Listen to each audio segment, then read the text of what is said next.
Allow the children It's okay. It's okay. Off your mind. It's okay. She Off your mind. Chai! Now wow, people wey suppose talk truth to power don off mic. And if we talk, na 500,000 they go sama us, call am hate speech. But fear not, Mayegun don come. Him go torchlight every corner, nooks and cranny of all these bad people wey dey spoil our country.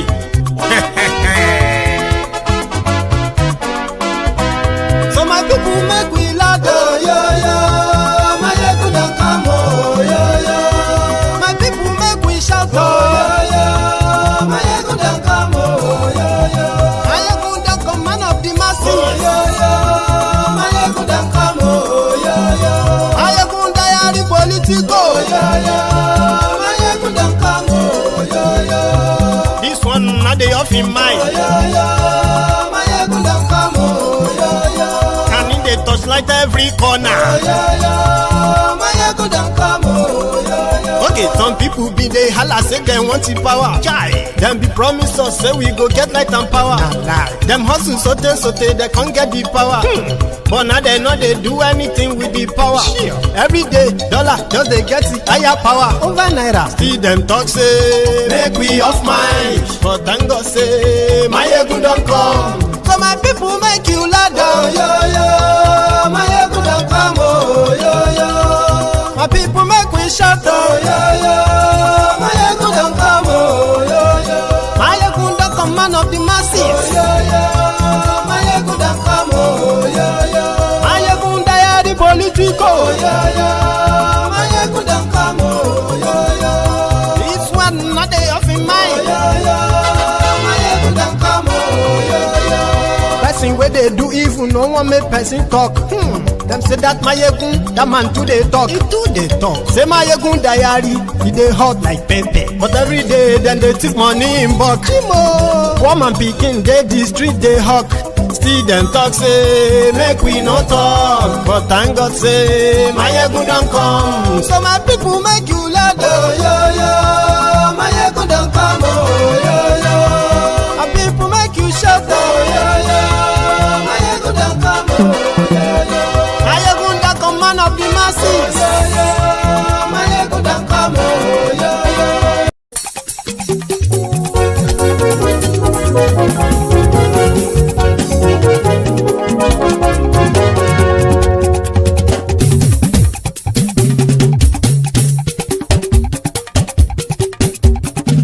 Mayegun làwa mọ̀ làmọ̀ tó dòdòdò. Mayegun diary na him be number one.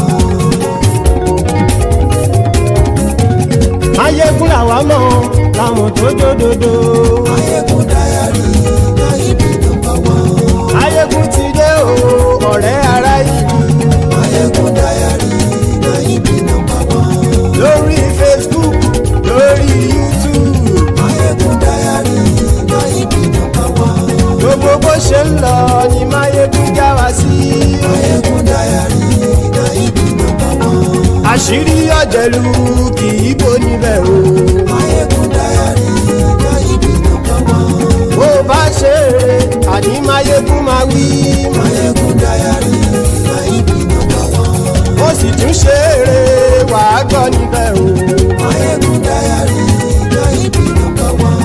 Mayegun diary politico. Mayegun diary na him be number one. Godfatherism kò sí lọ́rọ̀ Mayegun. Mayegun diary na him be number one. Ẹ farabalẹ̀ sẹ́ o kẹgọ́rọ̀ lẹ́nu o. Mayegun diary na him be number one. Àní Mayegun làwa mọ̀ tó dòdòdò. Mayegun diary na him be number one.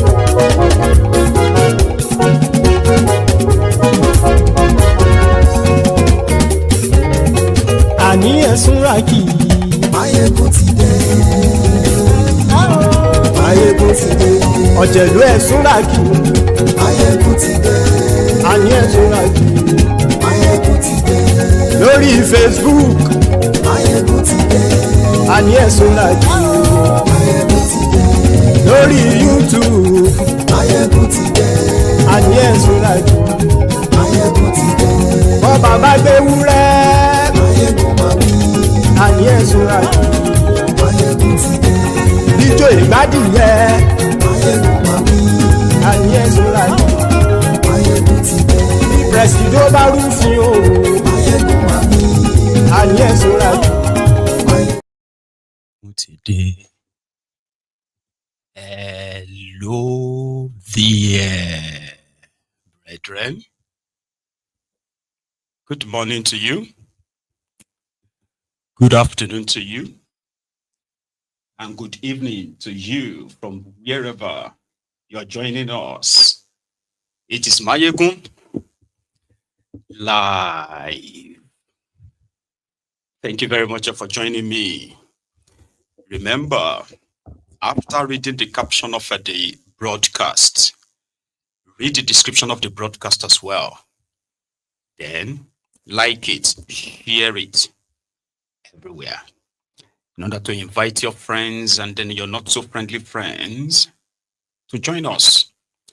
I don't know if you have heard the news, and even if you have or haven't, it doesn't matter. You're going to hear about it here.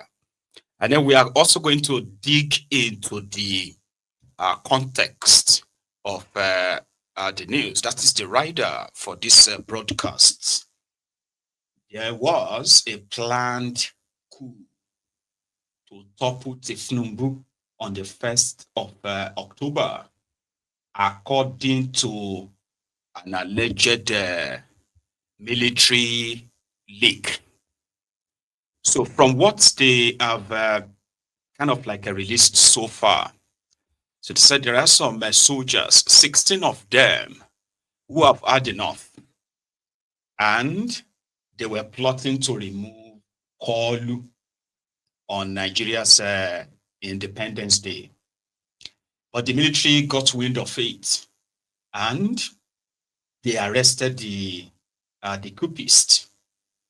But initially, it was reported that they arrested these 16 soldiers for dereliction of duty, right? Failure to pass their promotional exams and other kind of accusations. But digging further, they said no, that wasn't the reason why they were currently arrested or detained. But a lot of people have been reacting to that, and we are also going to react. But before our own reactions, right, I'm going to pick on what people are feeling about this. APC, Egbekegbe, is full of propaganda, 100%. If APC tells you that tomorrow is 19th of this month, I will still implore you to please check your own calendar. If APC tells you that, okay, what time is it now? Okay, it's going to be 9 o'clock in the next 45 minutes, kind of, right? I will advise you to check your time. So this is why we want to look into this. So during Bukwari's time, they did drop this kind of news or story in their news. And we never get to know these coup plotters. We never get to know their names, where they are from, and the rest. But in the time of Tinubu's own, who seemed to have concluded the process of the state capture in Nigeria. So who else is going to have the resources that can infiltrate the already corrupt military, where most of them are like billionaires, by the way? So who is going to have that kind of resources right now in Nigeria of today that will be funding a coup against Tinubu? Looking around, right? But there are those who don't believe the story. That's the point. You know what I mean now? However, in the snippet of what they released about a coup, a supposed aborted coup in Nigeria, right? They mentioned the name of they didn't mention the name. They just said there's the leader, the Brigadier General planning this coup. Their leader is the brother, so the former governor of Nasarawa State. Remember that guy, Alimakura, right? So they said the leader of this 16 member coup plotters, right? That is the brother to the man who wanted to be the chairman of APC, a Tinubu ally. So it's not like imagine. But others were just like, I mean, if you are planning to carry out a coup or just assassinate the politicians, because according to them, they said their intel, from the intel they gathered, was that the coup was going to take place during the 1st of October, Nigeria's Independence Day. And this will happen when they are doing that military march past and all this military parade and all that stuff. And they said that is the reason why they had to cancel the 65th Independence Parade in Nigeria, simply because they were able to get these guys who were plotting to assassinate Tinubu and then declare the military takeover in Nigeria, because they want to get rid of the, in quotes, corrupt politicians who have held Nigeria down for too long. And others were like, what is it going to be like though? Because me, I have said it too. As worse as this your fake democracy is, don't ever say yes to any coup. Instead of you to say yes to any coup in that contraption, it will even be better and ideal for you to put your entire support behind the peaceful breakup of the contraption, the peaceful breakup of Nigeria. Any coup will be more brutal than what these overfed criminals, right, are doing. And then it will be under their, their guns and all that, which means more people will likely actually die fighting them than how many that will die on. Well, people are dying now anyway. I'm just saying. So instead of backing any form of coup, because I saw reactions of people where they felt like, they should have succeeded. There are those who are already like calling for coup. The election can't kick APC out, right? They won't allow you to protest anything you disagree with, and they won't let your vote count. So what are the soldiers doing? Watching Nigeria become this, like what it is, right? So hearing the news that there is a failed coup, I think I had what do you call it? I had a screenshotted part of that because I had to grab it, right? So according to the guy, he said the ringleader of the coup is one Lieutenant Colonel Alimakura. We have been walking around to try to get the image of this Colonel Alimakura. All right. So they said, don't be confused, because we have two Alimakuras in the army, two brothers, and both are Lieutenant Colonel. One is the commanding officer of 343 Artillery Regiment in Elele. Though he was detained briefly, but he was released last night, Friday, after investigation showed he wasn't involved in the planned coup plot by his brother and others. And then read on. It said the accused Lieutenant Colonel Al-Bakura just came back from a course in China and was posted to the NSA office, Ribadom's office. That's where the person who led the coup to topple them is coming from. So they posted him. He just came back from China, on training from China. So, which is like, Nigeria military training somewhere in China. And he just came back. And when he came back, he got arrested, right? So he is a no-nonsense infantry officer and very popular in Maiduguri, Borno State. Both Alumakuras are nephew of the former Nigerian governor, Nasarawa governor. Seeing the full list of the accused officers, most of them are from northern Nigeria. Sadly, the young ones among them were deceived to join the plan. None of them has access to their family members currently. That's the story they put in the media. You know that normally, right? Normally, this would be like, it was supposed to be like a big thing that some group of soldiers they were planning to overthrow the government. Do you understand? That's automatic treason. Do you get that now? So treasonable felony is death sentence. So even if they had to do military court martial and the rest of that, it is still ideal to know them so that you can probe them. But for this Almakura now, we can possibly dig further. So to put it out there that there was a coup plot against Koolu, and then you see people that they're like, with mixed reactions, like, I don't believe it. I mean, if there was really a coup, if Numbu and the rest of them, right, they can't beat them, can they? So it's just one of these APC propaganda to continue to drop them out there, so that others will pick on this and say, oh, they know they couldn't defeat Numbu. They are trying to sponsor coup, to remove him and the rest of that. But from northern Nigeria, right. So that will give it a bit of, okay, if we can get the names of these officers out of the 16 of them, they are mostly northerners. So definitely the North possibly has any other plan. If you have to follow that lead, you just like, it's APC. Can you actually believe them? APC is that child that cry wolf.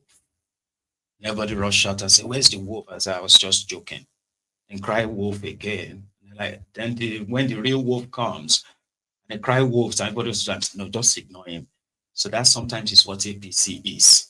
But most of the time, they even have to create their own kind of like news. Right? It will lead to nowhere, right? But I don't understand why they do that, though, right? But National Security Advisor Ribadom, who was with Koolu in France, and they returned back to Abuja. I think it was last night or thereabout.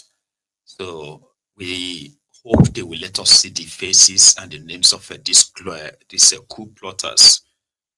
And if it is actually true, if it happened to be true, well, it may just be a sign of what is still to come. Something bigger than just a coup or a protest or election. Something that they will likely not be able to undo if they figure out that some people or some military soldiers are indeed plotting to remove a Koolu. It's all mixed up, right? So yesterday, when Koolu was still in Rome, I met with what's his name again? Said it's Trump's envoy to Africa, Bolos, something Marcel Bolos or something. Give me a second. I'm going to figure out the name. So they said this guy represents Trump in, like envoy means like represented the US in African and Arabian Peninsula matter. So met with Koolu. And after their meeting, he spoke to their NTA, where he was kind of like asked about this, the story and the story of American, it's not even a story, right? The effort of the American congressman and senator making the move to put Nigeria under watch, where Christians are being persecuted in the world, being killed and all that. So that bill then will make it look like the killings in Nigeria is basically religious. A narrative that they believe will be much injurious to them, that will help, if it sticks, right, that it will help the US, okay, to place embargo on so many of them, all these politicians, and even on Nigeria. This, but they are like their own pushback. So meeting somebody from Trump's administration, who was then asked, and he just said, well, there is no religious killings in Nigeria. There is no, you know what I mean? Like the Muslims are also being killed. The bottom line is that whether Muslims or Christians, Nigerians are being genocided in their country by armed terrorists. Armed terrorists that the government of Nigeria seemed to have become so overwhelmed. Now, since they do not want to admit that they have been overwhelmed, they have been compromised, and the rest of that. So they had to use this video I'm about to play, you know, right? They had to use that to convince themselves that, oh, then maybe it's not, maybe it's not that bad then, since we can push back and say, oh, it's just killings going on in Nigeria. There is nothing called religious killings or Muslims, or you know what I mean?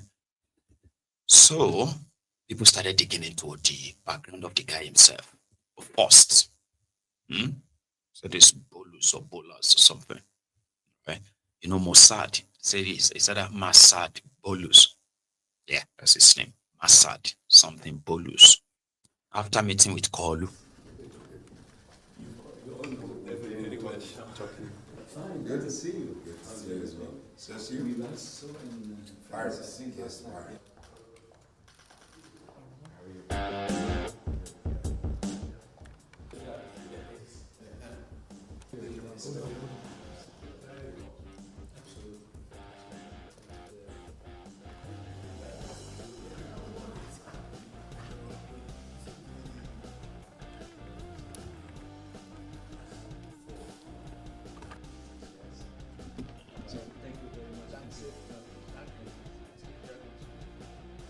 There's a narrative coming from the US at the moment, disturbing to some people in Nigeria, and that's about religious persecution. That is not the position of the government, certainly. It's that of the Senator, Cruz, I guess. And what is the position of US government regarding this?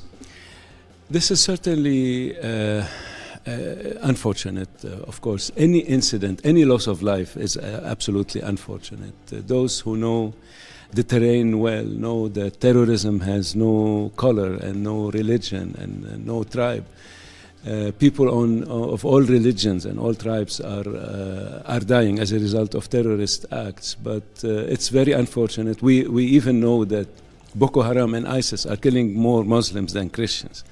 So people are suffering from all sorts of backgrounds. This is not specifically targeted about one group or the other. However, any loss of life is too many. One is too many, and we should work together in partnership to put an end to this. With regards to, there are other incidents that happen to be in the Middle Belt, for example, where farmers are located. Most of these farmers happen to be Christian, and some herdsmen are going through and they have these incidents. But we definitely, it's not something that we can say is specifically targeted about a specific group. However, we must work together to put an end to this. The Nigerian government and the President Tinubu's administration have recently taken additional measures and put more resources in those areas. And we've seen some improvements in recent weeks. We appreciate those measures, and we definitely look forward to more of those. And we look forward to ending these sorts of acts. Wherever they come from, and we know that Nigeria is a melting pot. Nigeria is a country in which all sorts of religious groups and other groups, ethnic and tribal and other groups are living together in harmony for centuries. And Nigerian population is split 50-50 probably between Christians and Muslims. So this has never been a serious religious issue and should not be. But we appreciate what President Tinubu has done, and we shall continue to work together to make sure.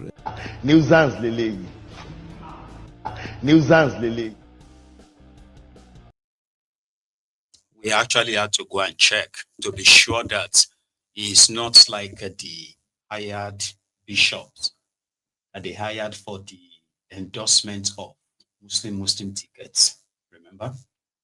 So the update showed that is Donald Trump's envoy to the Arabian Peninsula and African affairs. Do you get that now? So he is originally from the Middle East. Do you get?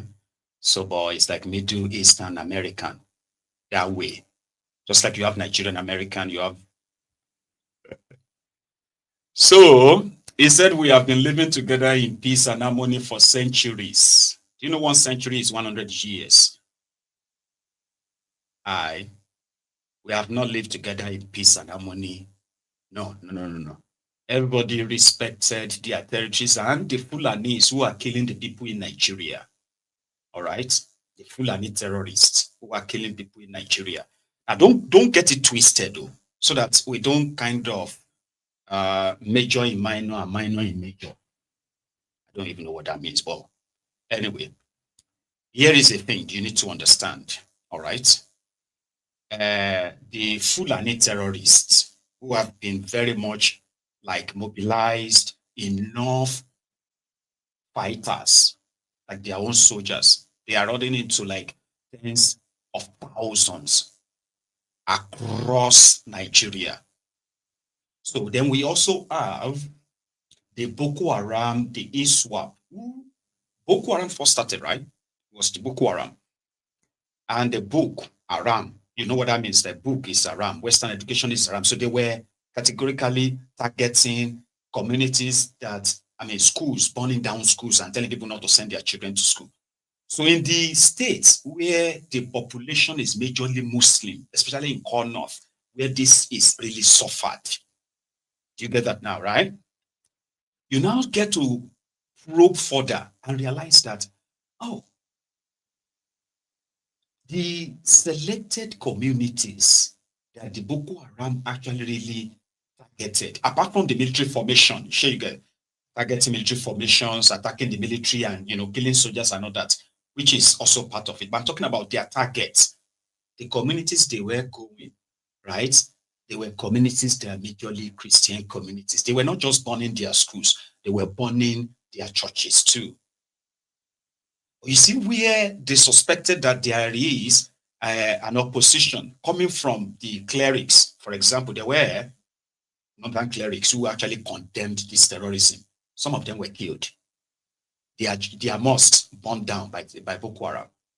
Their communities ransacked, people killed. But, these were not primary target of these terrorists, if we are being honest. But are Muslims being killed? Have they killed more Muslims than they have killed more Christians? As the argument is kind of going. I don't want to make it about Christians and Muslims in this regard. But the destructions suffered by the Christians that we have documented, they are enough to be alarming, like to alarm anybody, including the government of a country. Now, if that number of Christians killed by these terrorists that we have seen is even so small to the numbers of Muslims they have slaughtered, it's an indictment now. It's actually not a get out of jail card. It's an indictment. The indictment means the Christians have tried not to keep quiet. So how did they convince the Muslims to accept these killings of these terrorists that we still have northerners? Yes, northern clerics who have openly confessed that the Boko Haram terrorists are freedom fighters. Now, to the Fulani terrorists, they are not sort of like ransacking the northern part of Nigeria like we have witnessed in the middle belt part of Nigeria, but they literally turned Benue State the food basket of Nigeria. That's the popular slogan for them, the food basket of the nation. They turned it to the graveyard center of the nation under Boko Haram, Fulani terrorists everywhere, So that doesn't mean that every Fulani is a terrorist. No. So the argument of but every tribe and every ethnic has their own criminals and all that. No. You are mixing the whole thing up, and that's what they want you to do. To tackle a problem or to end the problem, you must first admit to it and say, well, this is the problem. So whether you are a Fulani, an Hausa, or Kanuri, or a Birom, or Jukun. Every part of that's what they categorize as part of northern Nigeria. Whether you're a Muslim or a Christian, right? You can at least be honest and say, these are the killers. Do you get me now? There is no point in defending your religion. In the process, you know that you're actually defending the terrorists as well. We have seen it many times. Right?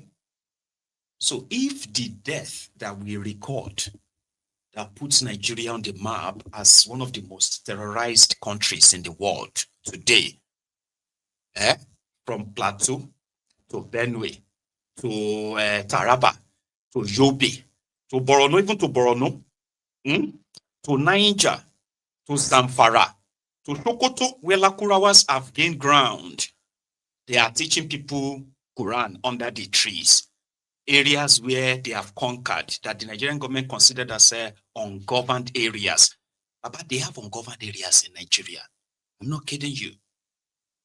Do you know what that means, right? It simply means there are areas in Nigeria that the Nigerian government, the entire structure of the federal government, state government, and local governments of Nigeria, they have seeded those places for these terrorists. The only way they could access them is when they go there to have peace talk. These terrorists did not only commit the crime that they killed people and chased people away. Those who couldn't go away, those they didn't kill, and their farms, they kept them. And they're teaching their children Quran on that. They're taking pictures of what they are doing Friday prayers in the territories that terrorists control in Nigeria. So if the numbers of Christians we have seen and documented killed, if they are very small to the number of Muslims killed by these terrorists in Nigeria, first you have to identify who are those killing these people. Once you do that, right, then that simply means we actually have more problems on our hands than we can imagine. The effort to suppress the killings in Nigeria by the government of Nigeria, rather than tackle the real problem, where they are placating, massacring these terrorists in the open, is actually worse than what they are reporting. I feel strong about that. So if you are a northerner that currently feels so triggered that America is talking about Christians being killed in Nigeria, and you, right now, you believe, maybe based on what they are saying to you right now, that, oh, they have killed more Muslims, you should be alarmed. You should be alarmed. I said, then, why did they let that happen? If these terrorists that are claiming Allahu Akbar, have actually killed more Muslims in Nigeria than reported, you should not be backing them and be shouting, we must fight our country. America cannot come and tell us what to do. America is the one behind this, all these jargons that some of you are saying online. If you can think it, if you can reason them. Number one, you can't deny the number of dead bodies, pictures, gory pictures, videos that litters the social media every day, from everywhere. You can't deny that. Now imagine if they succeeded in hiding those killed as Muslims, as they are putting it right now. You should actually be much angrier and ask America to sanction these criminals who allow all of this. Because they are telling you every now and then, Operation Safe Corridor, repentant terrorists, and all this nonsense. So what else are they not telling you? What are they hiding from you? You, as a Muslimah, or Muslimi, oh, fuck. I've forgotten that. Right? You get what I mean? The Muslim and the Muslimah. Reason now. What are they hiding from you? How come they are trying to control your rage? Because they want you to feel upset that they mentioned that the terrorists killing Nigerians, they are jihadists to Muslims. And you are a Muslim. And you disagree with that information. But in your disagreement, you are not denying that they are killing Christians. No, they are, of course. But now they have told you that they have even killed more Muslims. Yeah, they have told you now that these people have killed more Muslims than Christians. How do you feel? Still feel like America is trying to... I'll show you something. And I advise viewers discretion, by the way, just so you don't get ambushed. These are recent events, the atrocities of these terrorists.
Is tired of Boria. All the clergies, we are tired. It's better for me to be in police custody. It's better for me to be in army barrack in the cell than to be outside performing Boria every day. My brother was there too. And they expect us to silence. Now, it's an order. It's not an advice. Every one of you must be ready for self-defense. Without bias. You can't be living in the house without something to protect yourself. Had we have something, these people could have been alive. Nigerian government came out openly and denied there is no massacre. There is no genocide of Christians in Nigeria, and look at it today. Is there any Muslim here? United Nations, I know you're watching it. American Senate, you are watching what I'm doing, I'm saying here. Look, special advisor on religious matters to Trump. I know we met in India. And what I have in heart, look at it here on ground. Special advisor to Trump. Now, please tell Trump to save our life in Nigeria. He has been building to settle peace between Israel and also Hamas. Now, his attention, I'm calling the attention to Nigeria. They are killing Christians in Nigeria, massacre Christians. If they say they kill Muslims, Muslims are being killed. By who? By Muslims. After they have eliminated us in the far north, we have relocated to the middle belt. They have now relocated. These are the hit squad, Boko Haram, that were brought from Sambisa forest. The people that are hit squad of Islamic agenda. I make a statement and look at it. 2 again were killed in farm that are about to be buried. Now 11 are here. Children, 5 children among 11 people killed. And then somebody is misleading the world that it's the headers Hamas clash. May the fire of God consume people with such philosophies. This is act of terrorism and genocide in this part of the world.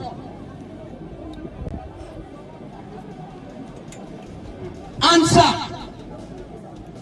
We want the world to know that as far as we are concerned, we will not compromise, we will not give our land, and we will stand to defend our land to any length. This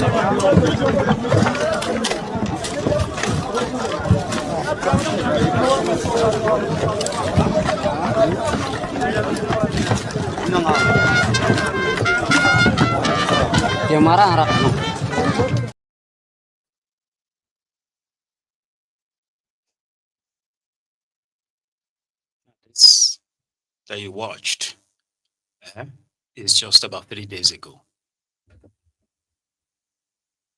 So the bleeding is real, the killing is real. If they say they are killing Christians, they are killing Muslims, who are those killing them? Are they not the same people they put together Operation Safe Corridor for? Are they not the same people they are doing repentant terrorists for? Those who kidnap children, raped them, and then they returned back as repentant terrorists and his family. Nigerian government doesn't even see that they have to separate these children from these terrorists. No, they match them together because Islamically they cannot separate them. They are now together because they got married in the camp of Boko Haram. Nigeria is spending billions. Borno State is spending billions. All of them are spending billions to take care of these terrorists. And the terrorism, it has now become like a Cobra effect. You know the story of the Cobra effect, right? I think it was the 19th century British colonized India. So I don't remember the full story, but you grasp it, right? So in Mumbai, they had the problem of snakes, cobra, biting people on the plantation and all of that. So the colonial administrator now put out a notice that everybody that kills a cobra will get rewarded with 1 shilling. So within a month or two, all of the cobras in the entire India were like gone. So the problem solved? No, it's not solved. What happened next? Indians started breeding cobras that they would take and collect the shillings. So at a point, the colonial administrator now realized that, it's like these people are now breeding snakes to come and collect money. They now cancel the what do you call it? They canceled that program. So you know what happened next? The cobras that these guys have breeded, they have now become useless, worthless. What did they do? They just released all of their cobras into the entire city. The problems they initially tried to take care of, that they thought they took care of, by this time, it has now like quadruple. It's now more than what they said they were trying to fix. Cobra effects. That is what these criminals have been using in combating this terrorism. They said kinetic, non-kinetic approach. How do you deal with, vermins? How do you deal with these murderous, bloodshot killers? That you want to rehabilitate them. No punishment, no nothing. Today, we are now witnessing, this is Bakori in Katsina, where the terrorists, they have told you, are living in harmony with all of us, congregated.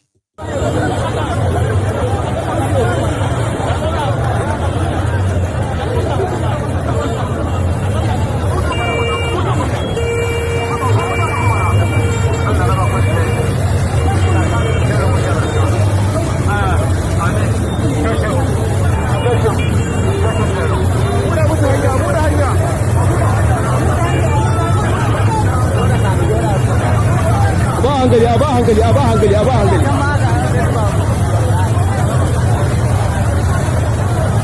ku shigo a shigo a ba hankali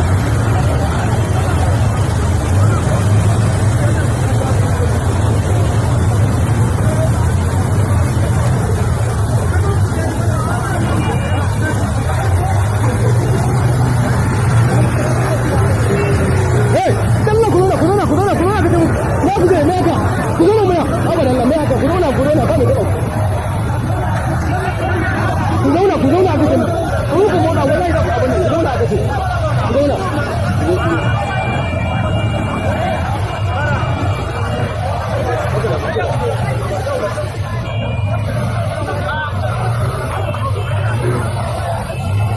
Kowa ya zauna, kowa ya zauna. Kalli, abokina. Dan Allah ya shiga mutum ba dan Allah. Ku zo. Yawwa.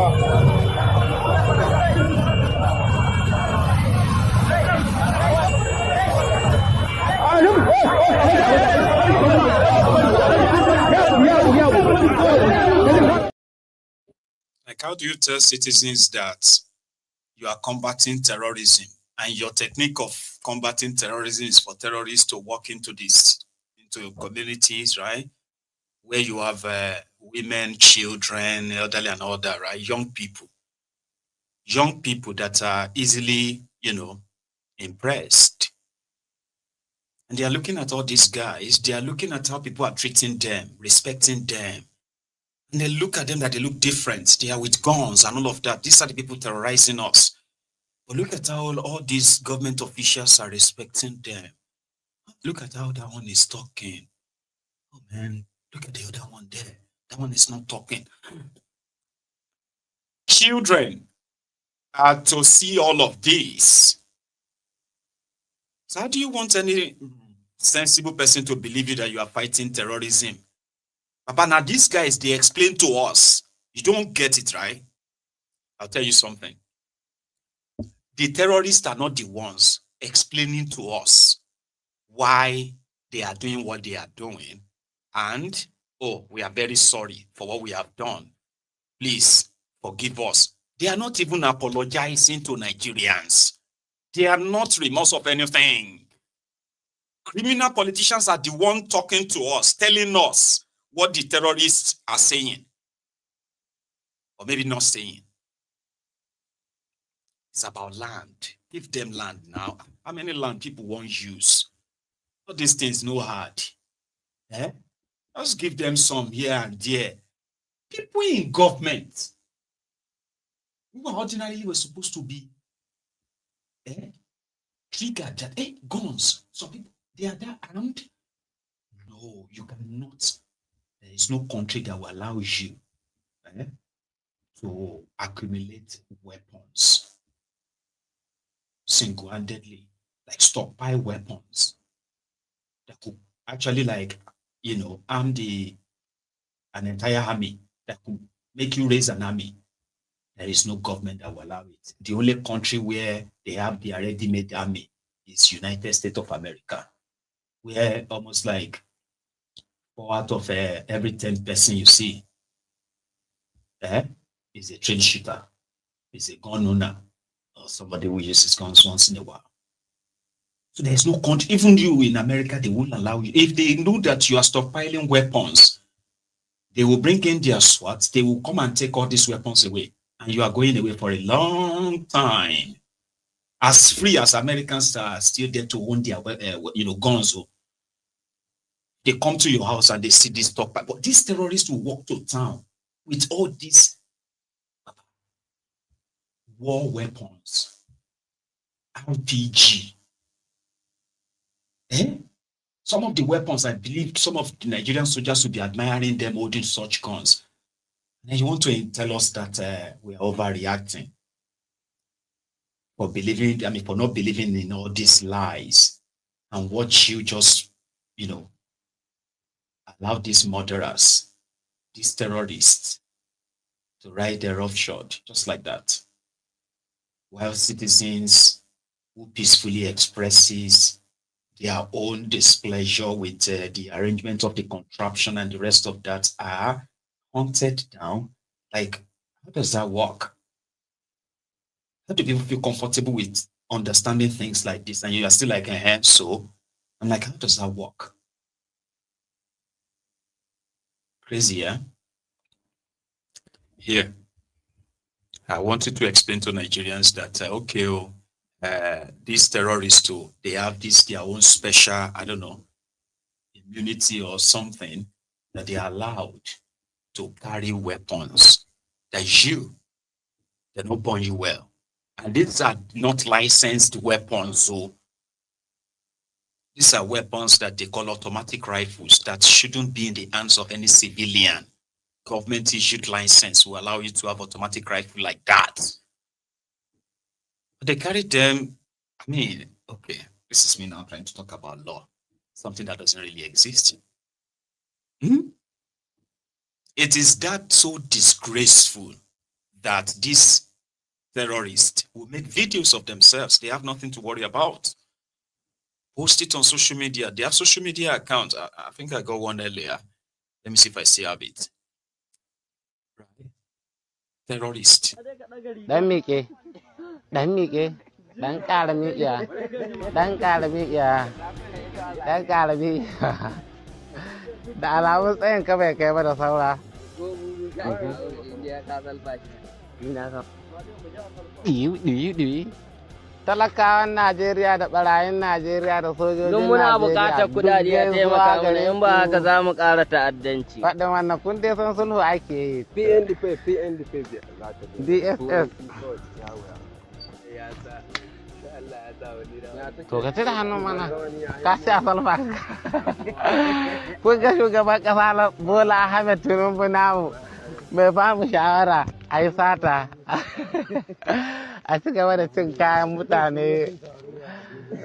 Gwamnatin tarayya Abuja su ce local government ɗin su Tinubu. Mun gaishe da su. Zaune suna ne. At least those ones have ads. Like, it's okay, they've got, you won't say, where are the cows? You know?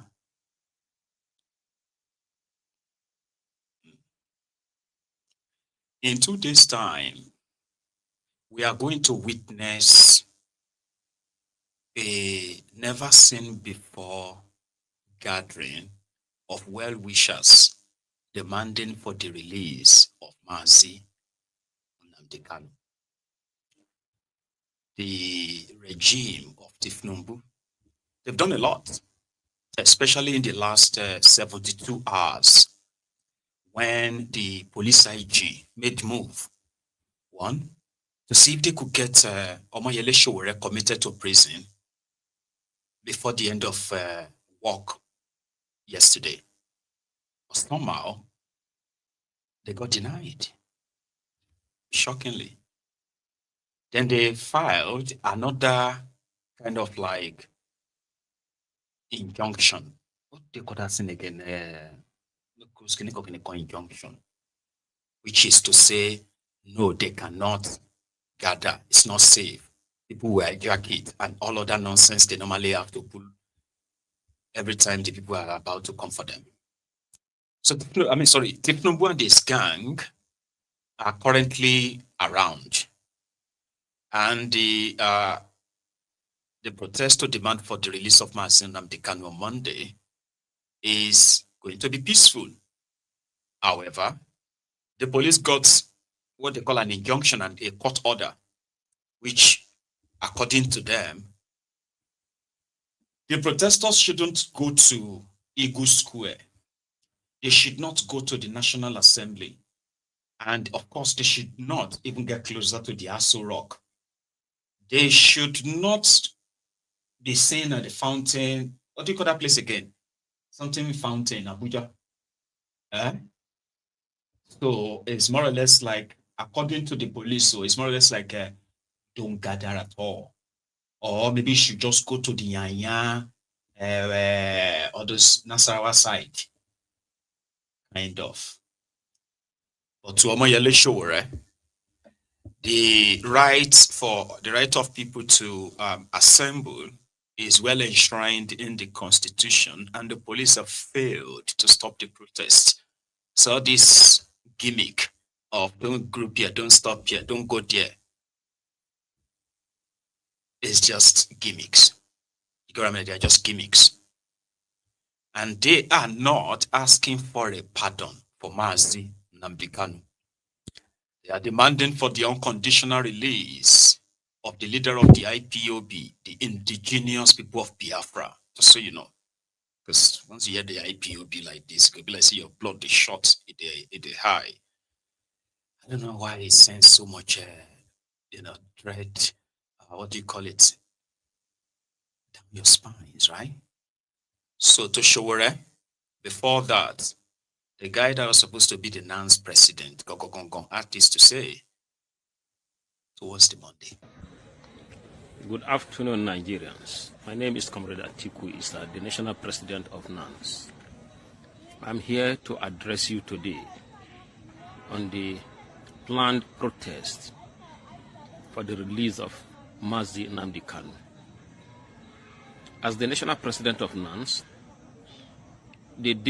on the day of my inauguration, some touts led by Olugbenga Adeyeye, Olushola Ladoja, Lukman Salahuddin, Babatude Akinteye, known as Bapti, came with machetes and took me away.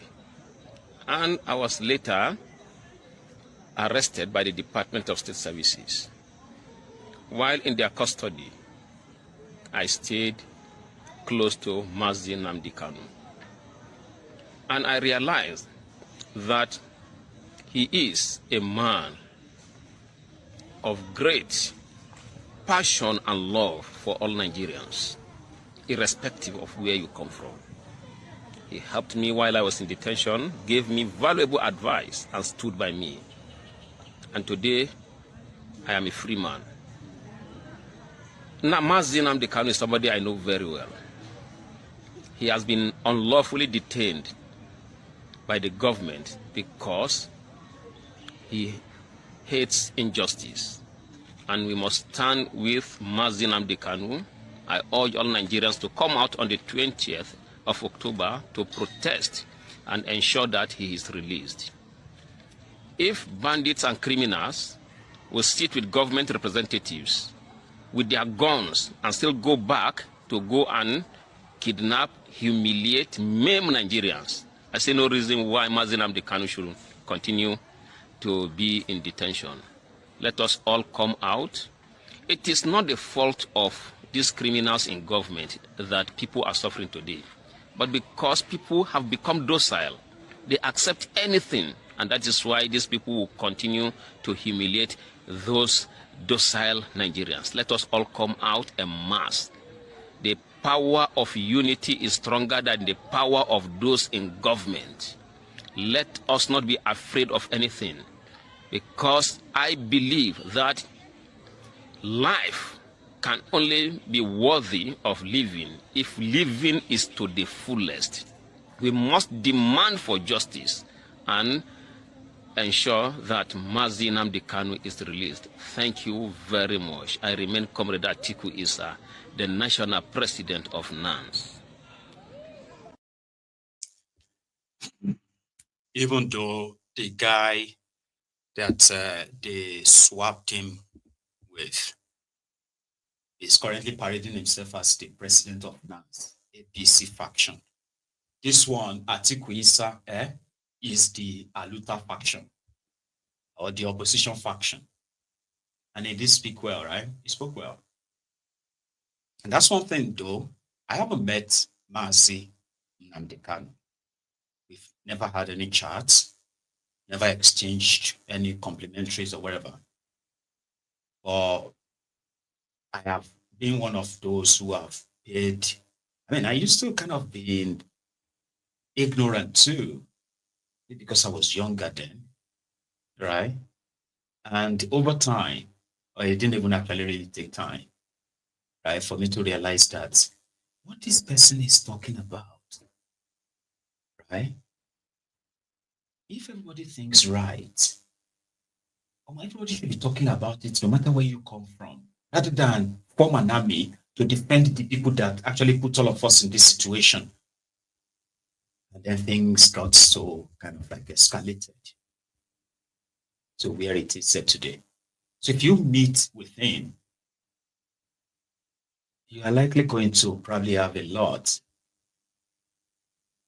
to apologize for. Maybe not to him, but to yourself, for making yourself so cheap and easy to be deceived by those who don't even mean well for you. those who are responsible for the insecurity, they are responsible for your security and safety. If I'm talking to you right now in this peaceful manner, and behind the scene, I am sponsoring some armed people to be committing any crime.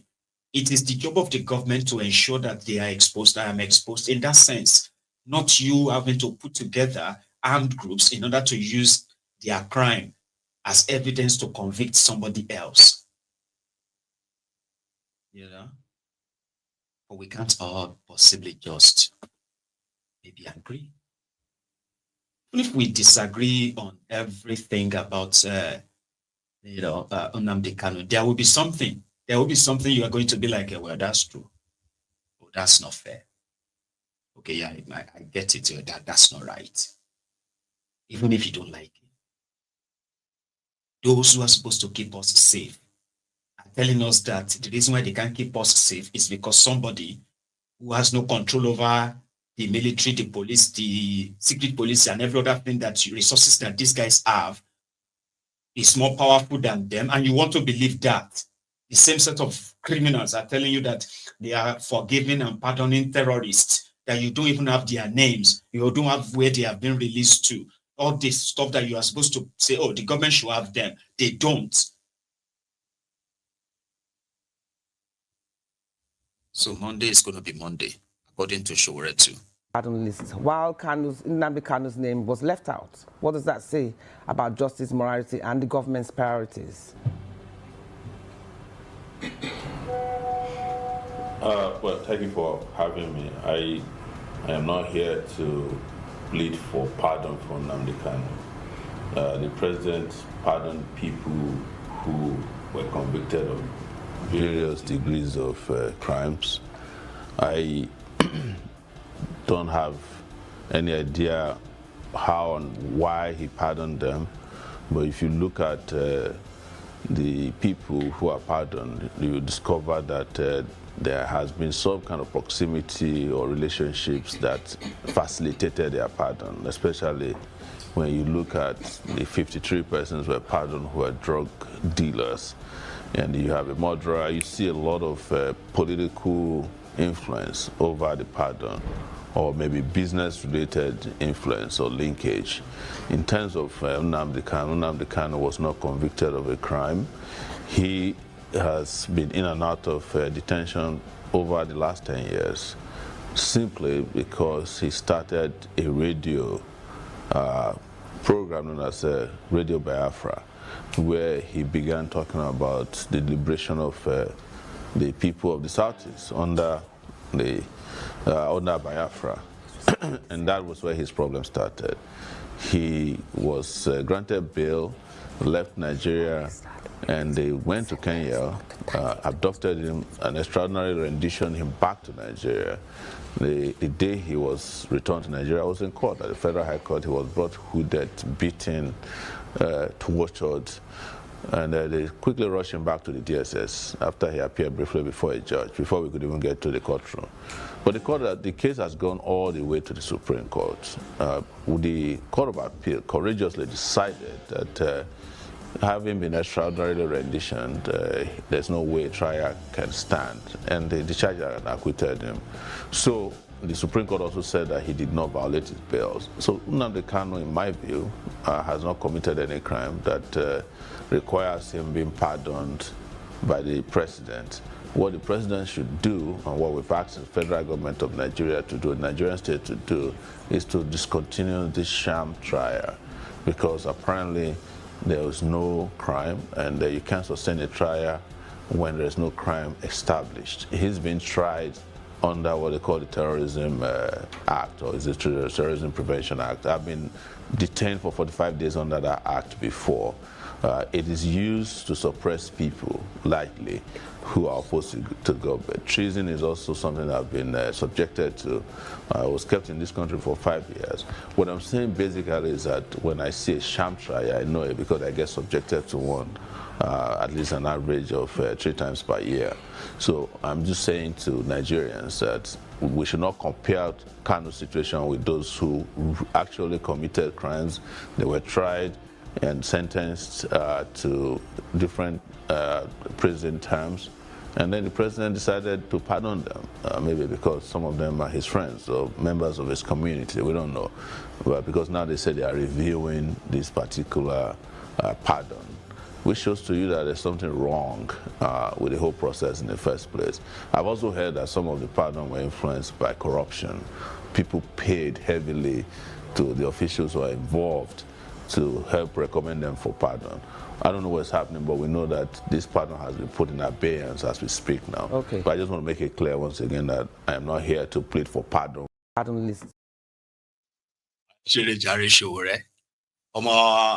Maybe I should even go and bring Sowore to come and visit us the day before this their protest. I'll go try. So Sowore is categorically calling out Tinubu in that video. Like, listen, this whole trial thing is a sham. Let's stop pretending, all right? Because behind the scene, there are efforts that were plausible to some extent where everybody felt like, you know what, okay, let's just drop it and let him go. But we can't do it now because election was coming in Imo, election was coming in Anambra, election was coming here and there, and they kept postponing it. Why they continued the sham trial in public? Making people believe that, oh, you know, legal process can be slow, or, you know, you have to give it time. They have asked him to come and put up his defense. If he put up his defense, then the court can rule and he can appeal. The same thing. Omotocho will say he's guilty. Like Binta Yako said, guilty. Then they will say, okay, they are going on appeal. Then they will go on appeal. That one will last for maybe another 1 year or 2. Then you want to do election. They will say, you know what, we can't do anything for now. You know, election is coming. Yeah. Then they will do their election, right? Then they will say, oh, the court is so busy. They are sorting electoral matter right now, different court cases from political parties. Yeah. That's when you get to see a judge who say, I am adjourning this case from now. What is now? October. You know, let's say, oh, it is May 2026. The judge will now be like, I hereby adjourn this case to December 21, 2026. Straight 7 months, you will not hear anything. I think you'll be wondering, like, which kind of case be this? Because the intention is not to do any case. It's not committed any crime. DSS witness said it in court that what they found on Nnamdi Kanu, they are not materials of terrorism. What were those things they found on Nnamdi Kanu? Digital camera, mobile phones, laptop, dongle, internet dongle, wristwatch, his briefs, some of his, wears, another wristwatch, perfume, another perfume, aftershave, body spray, then hair cream, then shoes. We found 2 shoes, 2 sneakers, 4 socks. Are these materials of terrorism? No, he's inciting young people to go and fight. He's inciting young people. He's talking about Biafra and all of that. But how is that a crime that somebody is talking about Biafra? If you think he's inciting people, who are those people he incited? Can you present them that will say, oh, it was Nnamdi Kanu that incited me to go and kidnap somebody? Oh, it was Nnamdi Kanu that gave me the guns that I used to go and... You have to bring these witnesses. But no, they are not. They are bringing... Oh my God. They were bringing DSS guys who only followed the order of kidnapping Nnamdi Kanu in Lagos the first time. And those are their witnesses. The same witnesses they presented. The same witnesses they presented before the Court of Appeal discharged and acquitted Nnamdi Kanu in 2022. They are not even bringing anything on. They are not even, you see all this politically sponsored insecurity in eastern part of Nigeria, which Oplesuz Odigba on 2 occasions had absolved the IPOB. 2 occasions that no, IPOB is not responsible They may be talking tough, but they are not. But your media probably continue to ignore that. Yeah? So,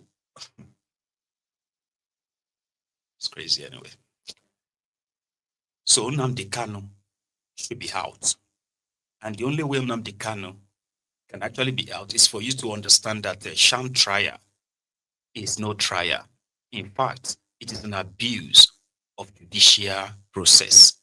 It's an abuse of judicial power. Judiciary should ordinarily be able to stand above that. But unfortunately, compromise as it is.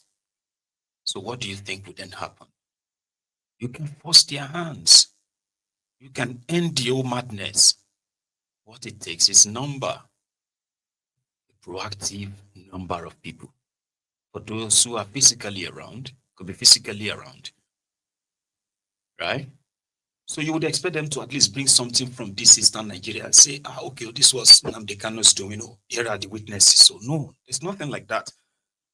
They continue to push their propaganda and push and push and push, while they continue to also compromise the legal process as well. A case that they could have ended at most 6 months. But the intention is not to end it, right?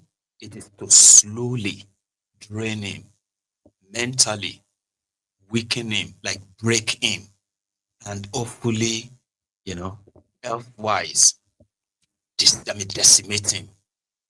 Something that's at a point that they will feel so much like he's just going to go home to go and die. Nnamdi Kanu is not feeling fine. He is not well. The states conspire to continue to deny him access to proper health care. How wicked do you think that could be? Access to medical care. And follow your own law, your court. If Nnamdi Kanu has any case to go to any court, or at all, he shouldn't be in anybody's detention, not in prison, not in DSS, nowhere. He should be coming from his house to attend to any case, because he's got no case. So I have heard that they are planning to, arrest Omoyele Sowore tomorrow evening. It won't be surprising. Others are like, no, it will be arrested on the day, go. And all they have to do is just to say, you have been told not to get here, you have been told not to come here, and all of that, so you are arrested. Then they will quickly charge him. And there's a chance they have a judge that will help them or give them the detention of Omoyele Sowore for another 14 days, 21 days, or even 45 days. I think Sowore is not new. He's been with them for a while, right? So we'll see how that play out. Now, going forward, by the way, there is a young lady that appealed to the governor or the people of Edo State. She was said to have been kidnapped just a few days ago. Her kidnappers are now demanding for 20 million naira. Who are the kidnappers? I beg my people, I beg. Mona help me. Since on Saturday last week, now they kidnapped me. Money never come. Please, Mona help me. I come up for here, I beg. I beg. See my leg. I don't be working again. I don't swear now. Mona help me, my people, I beg. I beg, but they don't kill me. Mona help me, I beg. I beg. These are the issues. Terrorists will kidnap people. They will keep them in the forest for days, sometimes for weeks, and sometimes for months. Because they are confident nobody is looking for them. Only God knows what other evil, unthinkable things they do to their female victims. Some of them never live to tell the story. Then you're like, how convenient? Like, Baba, you take somebody inside bush for days without you actually yourself probably like breaking down, like, come on, even myself, I'm not the mad now. See, Ogbeni, untie yourself or go find your will. madness, you know, that kind of thing. But these guys, they do all of this so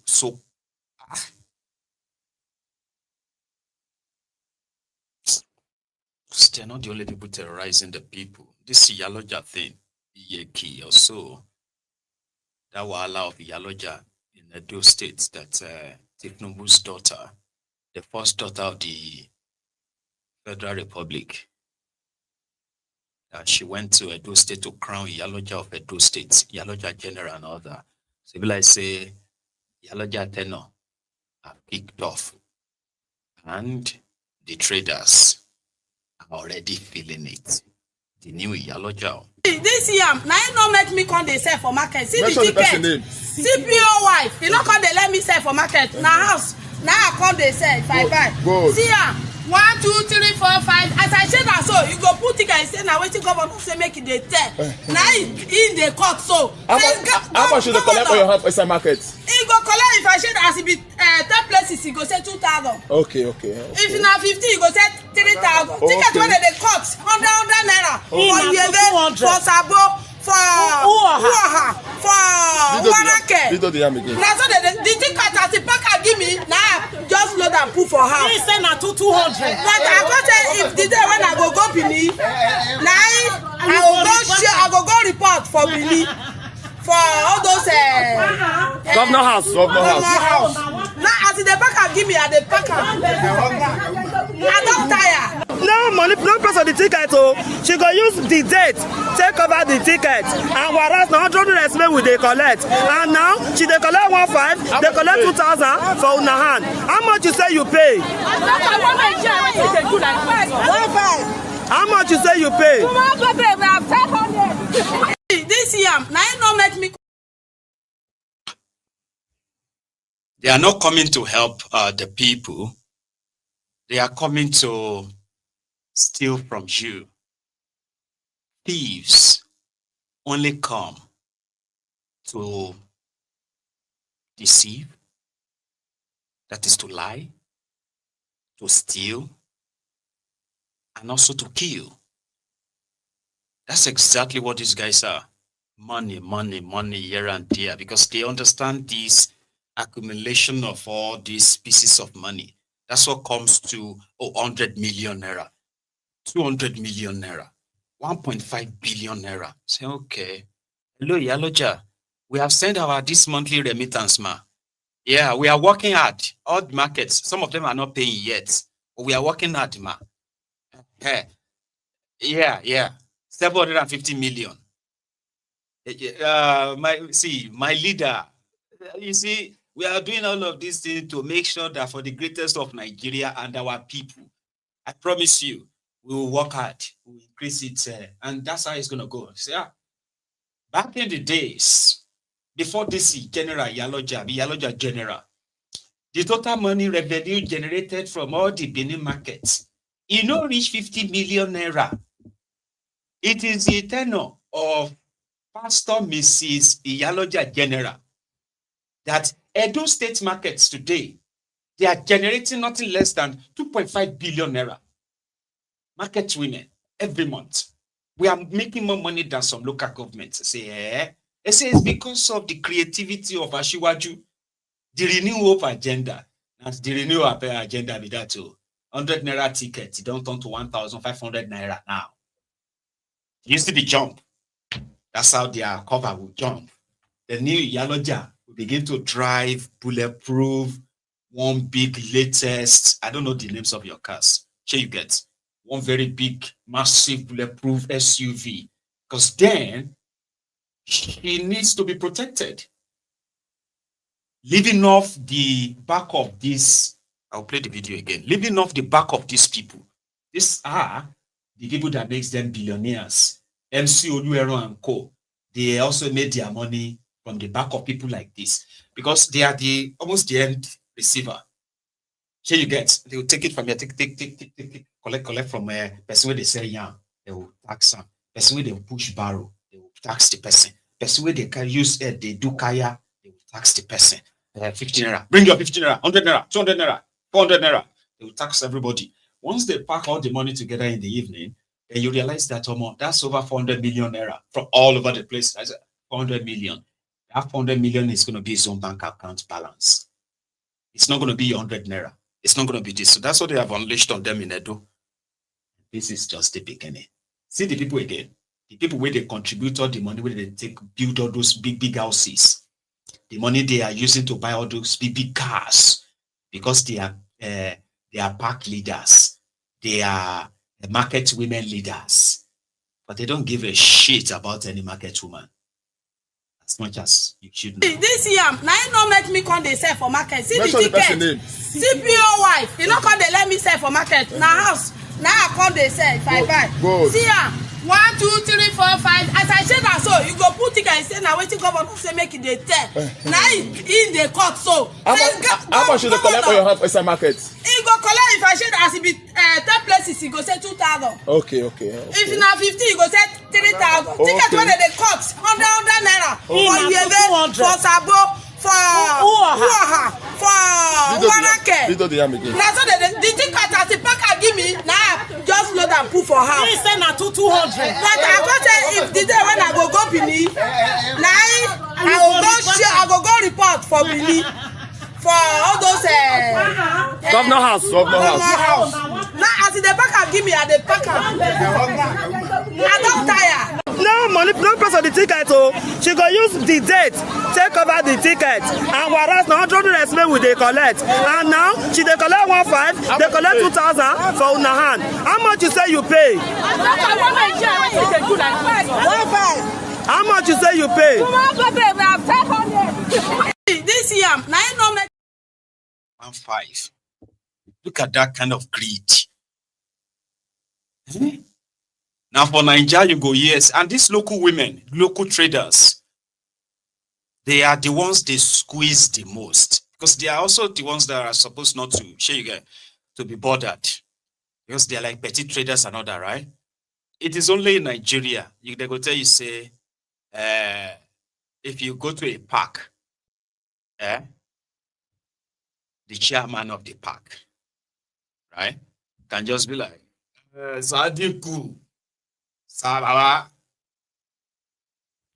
ẹ̀rọ gbowó lunch mi o. Ẹ̀rọ bá mi gbowó oúnjẹ ọ̀sán wá. This oúnjẹ ọ̀sán, money for lunch, is going to be like they will start taxing every shop, start taxing everybody. And before 1 p.m., they may come back with 2 million naira. That is not part of the taxes they collect from them or daily. This one is just that if his girlfriend, if one of his girlfriends comes, this one happened in my present in K2. I was going back to Koolu, my hometown. So I had to board the Ijebu bus from that K2 garage. And while we were in the bus, waiting for the bus to full, they just came and said, Shamalalijo. They were talking to our driver, the Shamalalijo. 100 naira, Maori, what if I'm 100 naira? That means our chairman has a guest, and now they need to take care of the guest. So they were now taxing everybody. Like they were going about collecting 100 naira, 50 naira, 100 naira, 100.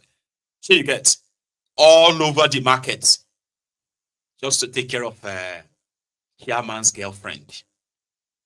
So these people are subjected to this level of extortion. Money that never even gets to the cover of government. Never. They make this money, they make so much money with the promise. This is why they have to keep the money. The politicians need them, that number, to help them validate their charade called elections. Because it's believed that women, they always make the most numbers of those who are participating in the elections. Market women, those are already made, they have associations. They are already made members of their campaign groups. Do you get that now?